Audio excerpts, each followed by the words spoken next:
Welcome to the Leonardo's Virtual Gala 2020.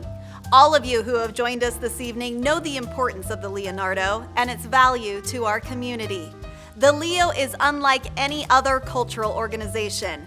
It not only has brought us closer to understanding the world around us through international traveling exhibits like Body Worlds, Dead Sea Scrolls, and the latest exhibition, Pompeii, but also through Leo-produced exhibits such as Flight and the upcoming Human Experience exhibit.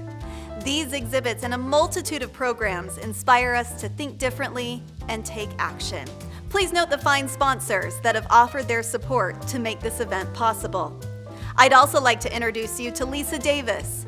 Lisa is the chair of the Board of Trustees for the Leonardo. She has a brief message to share with all of you.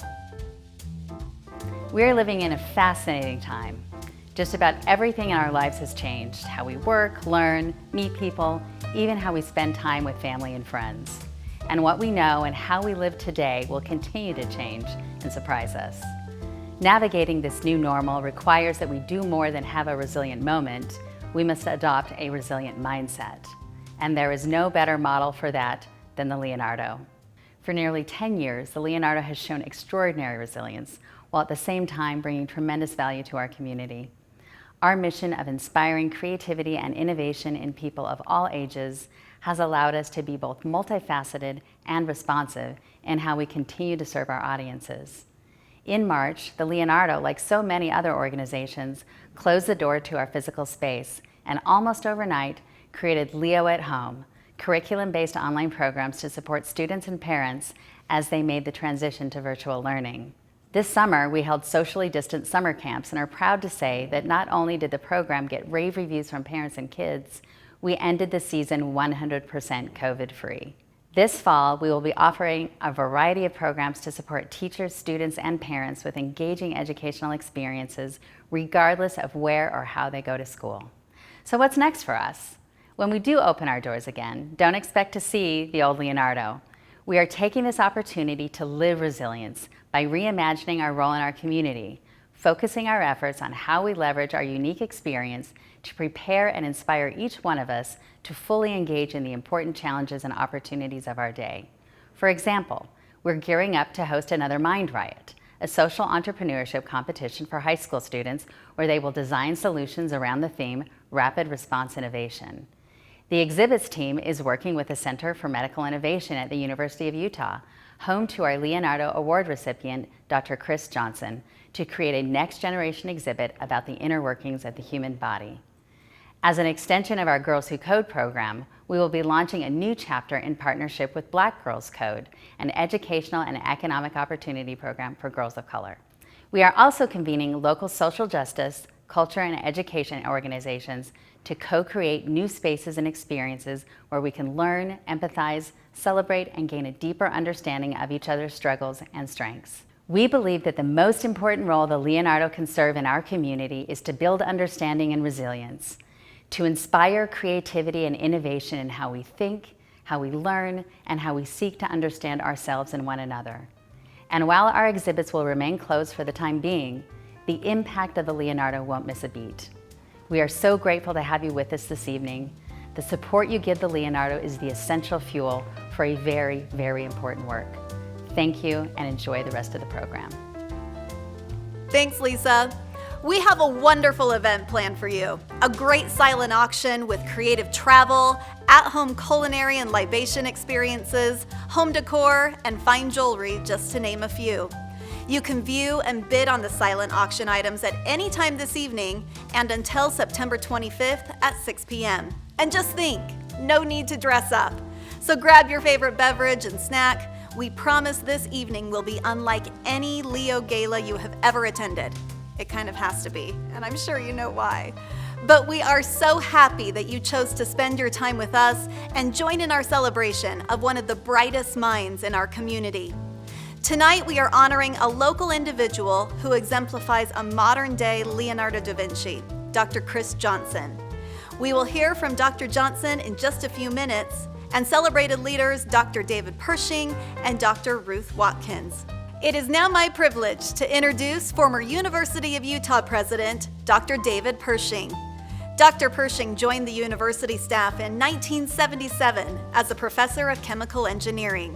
He has received a number of accolades throughout his career at the University of Utah and holds a distinguished professor title, as well as serving as Dean of the College of Engineering and former Senior Vice President of Academic Affairs. Here to share the achievements of Dr. Chris Johnson and present the Leonardo Award, Dr. David Pershing. Thank you, Lindsay. It is wonderful to be here this evening to celebrate my colleague and dear friend, Dr. Chris Johnson. I had the personal pleasure of collaborating with Chris for more than 12 years in our Center for the Simulation of Accidental Fires and Explosions. The Leonardo represents and inspires innovation and creativity in our community. Every year, the Leonardo presents the Leonardo Award to an individual who crosses the boundaries of known science to blend scientific genres to improve and create new avenues of understanding. I'm grateful to the Leonardo for allowing me this opportunity to share Chris's extensive accomplishments. Creative thinking is at the very center of his talents. Chris, along with Rob McLeod, founded the Scientific Computing and Imaging Institute, what we call SCI, in 1992, and it has become one of the most well-funded institutes on the University of Utah campus. Under his leadership, SCI has received major awards from DOE, DOD, NSF, NIH, and many different companies, including being recognized internationally as an NVIDIA Center of Excellence. Chris is a distinguished professor of computer science and also holds faculty appointments in the Department of Physics and Bioengineering. He has received numerous awards for excellence, including the Governor's Medal, the Utah Cyber Pioneer Award, the IEEE Charles Babbage Award, and the university's most distinguished award, the Rosenblatt Prize. He was recently inducted into the IEEE Visualization Academy.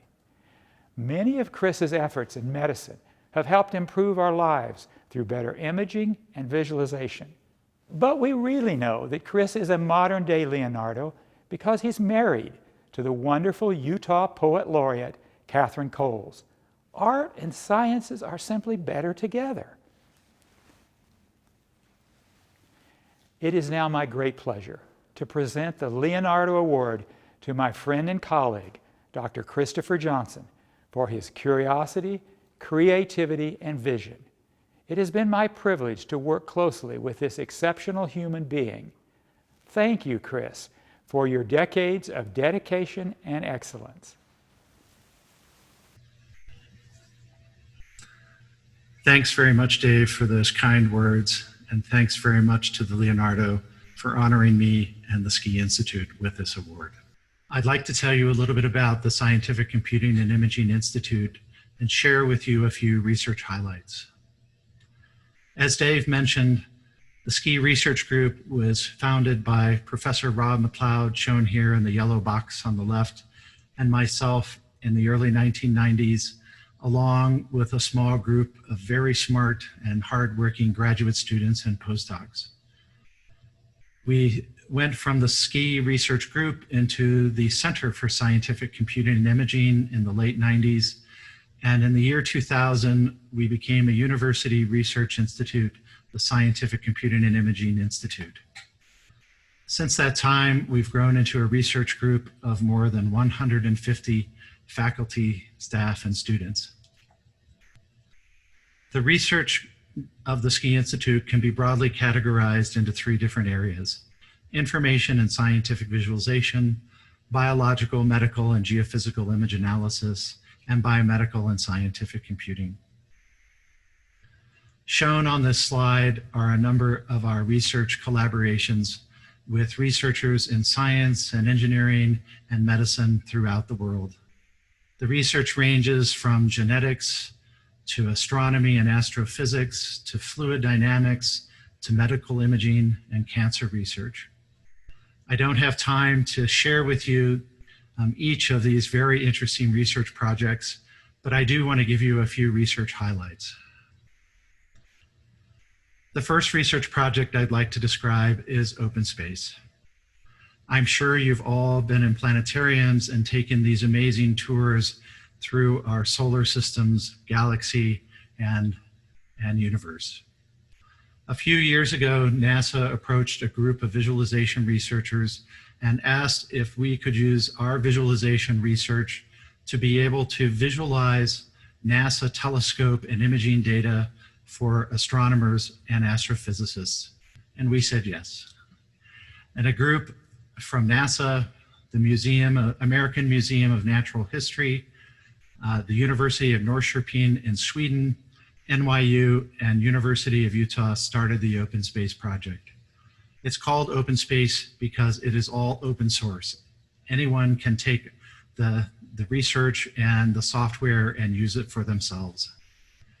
Let me share a little bit about what Open Space can do. This is Gene Payne, one of the Open Space programmers at the University of Utah. And Gene is using Open Space on a visualization table at the Ski Institute. He's zooming in to the Earth and to North America here from NASA satellite images. There you can see Utah and the Great Salt Lake.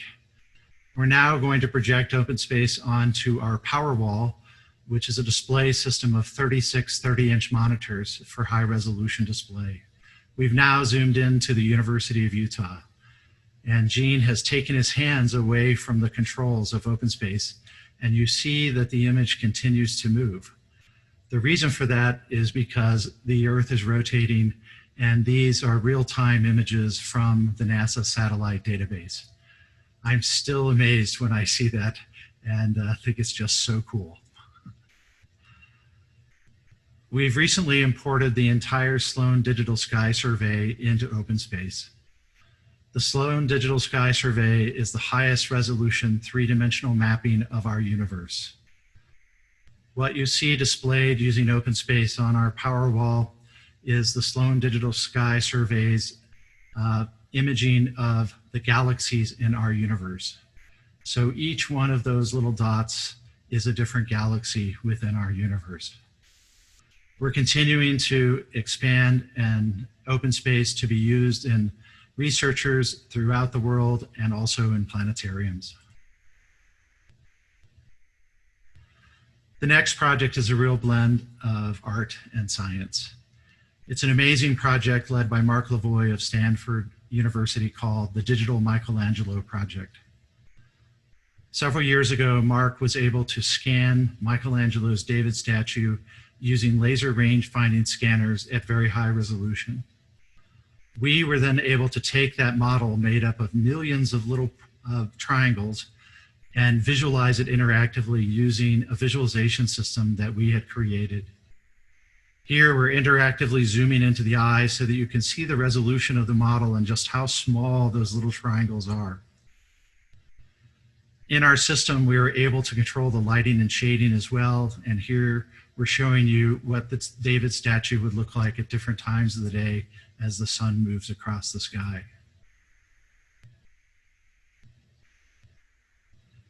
More recently, the statue was resampled at a much, much higher resolution. Now it's almost 1 billion small triangles. And from the research from my colleagues at the Ski Institute, Professor Valerio Pascucci and Professor Chuck Hansen, they developed new systems to be able to visualize and interact with this very high resolution, large scale model. We're zooming into that same place in the eye. And at this resolution, you don't see any of those triangles. It's so high resolution. You see the small chip in the eyelid and also the defects in the marble. When looking at the statue, we found an interesting feature, which were the initials MN that had been carved into the statue years ago when the statue used to be outside. It's still an historical mystery of just who MN is. It's an amazing statue that you become able to appreciate even more by using the visualization software that we've created to see it at such high resolution. The last project I'd like to highlight is a project in neuroscience. This is a research collaboration between Robert Mark and Brian Jones at the Moran Eye Center. What they did was to create the highest resolution set of images of the retina of the brain. What you see in that red square is the highest resolution of an electron microscope, which is 4,096 pixels by 4,096 pixels, 4K by 4K, basically your 4K resolution TV set at home. They have this amazing system by which they're able to cut off the smallest piece of the brain, image it at the highest resolution of an electron microscope, and save it off to disk. Then they move it and do it again. Slice, image, disk, slice, image, disk. 24 hours a day, 7 days a week. When they're done with one slice, the images don't quite look like this. They're not all aligned so beautifully. My colleague at the Ski Institute, Professor Tolga Tazazin, who is an expert in image analysis, created new registration and image analysis algorithms to be able to take all those images and make them into one high resolution image of the brain. What you see here is 150,000 pixels by 150,000 pixels at a resolution of 2 nanometers per pixel. That's 2 times 10 to the minus 9th meters per pixel in resolution. And after they do that one slice, then they do the next slice, and they do the next slice, and they do the next slice. And after more than 300 of these slicing processes, they create a volume of data that's more than 16.5 terabytes in size. The fastest way that we can get the data from the Moran Eye Center down to the Ski Institute is to get in our car and drive to the Moran Eye Center and then drive it back to the Warnock Engineering Building at the Ski Institute. What we're able to do with this 16.5 terabytes of data is allow the Moran Eye researchers to interactively visualize that entire data set at the resolution that's never been seen before. We liken it to like a new microscope that we've created with the Moran Eye researchers, this process of their high resolution electron microscopy and our interactive visualization system. The Moran Eye researchers could be able to interactively visualize, and because no one had ever seen this data at this resolution, they were able to see new things and see new science. What they were really after was the connections of all those neurons within that section of the retina. Here is a connectivity, a connectome of the neurons within that very, very small section of the brain. When I think about the connectivity of our brain and how highly connected it is, I always had an image in my mind, and that was changed when I saw how complicated and interconnected this is in such a very, very small space.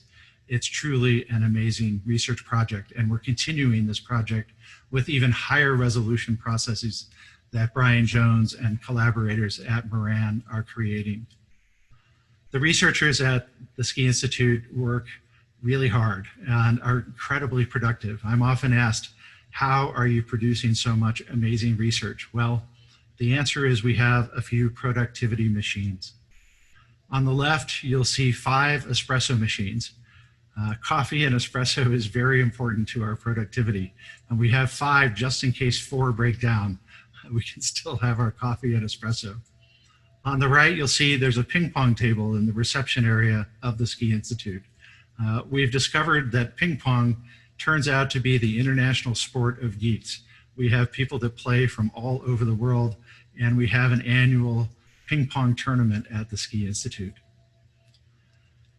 I want to thank my colleagues at the Ski Institute, the faculty, staff, and students who have done this amazing research throughout the years. And I also want to thank my wife, Catherine Coles, because without her, none of this would really be possible. Kate is a distinguished professor of English and the former Utah Poet Laureate of the state of Utah.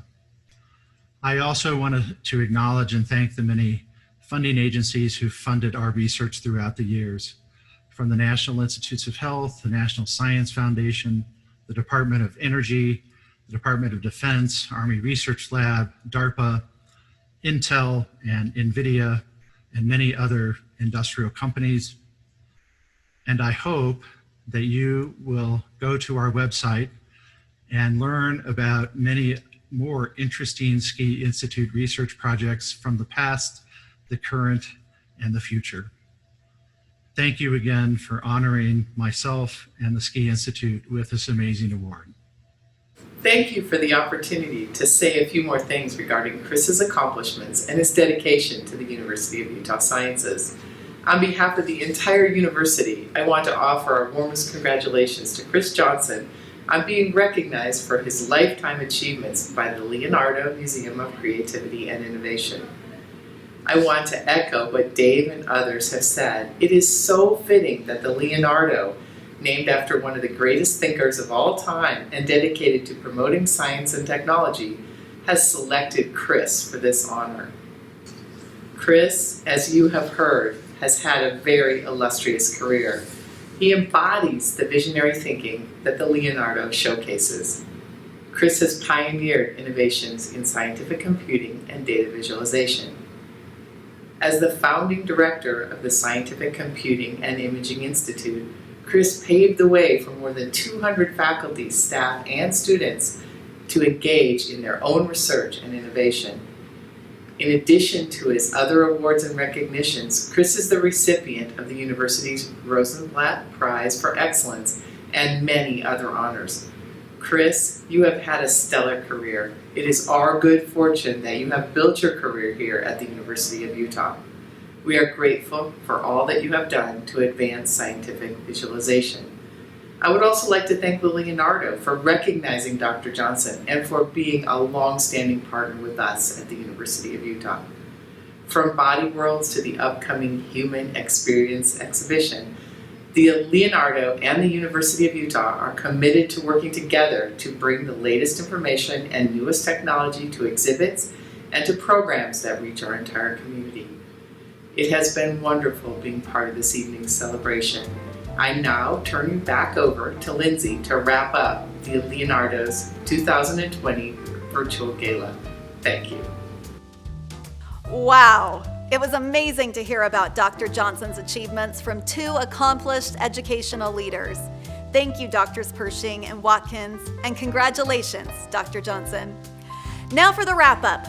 As you know, this is a fundraising event for the Leonardo. Your evening's ticket purchase and items purchased on the silent auction all go to the educational efforts of the Leonardo. From K-12 educational programming and field trips to exhibits and special programming for the adult population, the Leonardo continues to bring it. Be generous with your contributions this evening and help support the many fine programs we've come to appreciate. You can click on the Donate Now button to make a contribution. And remember, all donations are tax deductible as allowed by law and greatly appreciated. Now some closing words from the Leonardo's Executive Director, Alexandra Hess. It has been my privilege being part of the Leonardo for over 10 years now, and I remain committed to our mission to inspire creativity and innovation in people of all ages and backgrounds. This mission, to look at the world through the lens of different disciplines, to find new ways of seeing and understanding, has always seemed important. But now, as our lives are being upended by change and upheaval, it seems more important than ever to come together to share ideas, to learn together, and to find solutions that improve our lives and our communities. This change, we believe, is most possible when we approach the world with curiosity and when we use all the tools and lenses for learning and understanding that we have, and when we are passionate about the pursuit of our ideas. And in these challenging times, the Leonardo will be a catalyst for innovative thinking, a place that shows people of all ages and from all walks of life that innovation is not a privilege of the few, but rather something that is innate in all of us. We all have the power to change the world in small ways and large. Thank you for joining us this evening and for your financial support. We're most grateful and excited at what the future holds for us all. We have shown you many reasons to support the Leonardo this evening, but here are a few more. The Leonardo served nearly 22,000 students through educational programming, field trips, Girls Who Code, Mind Riot, Leo on Wheels, and summer camps. The Leo served nearly 140,000 visitors before closure in March 2020, and Leo at Home programming had nearly 10,000 participants with nearly 60,000 total viewers. The Leonardo encourages our community to be curious in exploring the world around us and ask important questions. Through exhibits, programming, and online learning, the Leonardo provides opportunities for innovative thinking. If you haven't made a contribution yet this evening, please click on the Donate Now button right now. And if you haven't placed your bid on an auction item, you have until September 25th to place your bid and win one of these great packages. It has been my absolute pleasure to host this evening. Thank you all for participating in the Leonardo 2020 Virtual Gala. Keep curiosity alive. Good night, everyone.